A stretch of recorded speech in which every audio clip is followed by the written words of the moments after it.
an ruwaito cewa wani balaraban ƙauye ya ce wa sayyidina Ali radiyallahu anhu, ka kirga mana ɗabi'un manzon Allah sallallahu alaihi wasallam mana.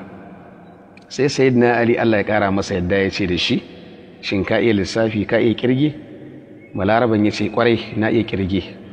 Sai ce to kirga mun jin daɗin rayuwar duniya. Sai ya ce mata'ud duniya la yu'ad, ai jin daɗin rayuwar duniya ba ta lissafuwa, bai lissafuwa.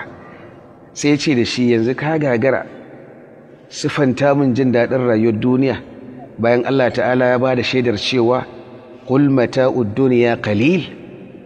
To ta yaya kake so na sifanta maka ɗabi'un annabi sallallahu alaihi wasallam da Allah ya ba da shaidar cewa wa innaka la'ala khuluqin azim?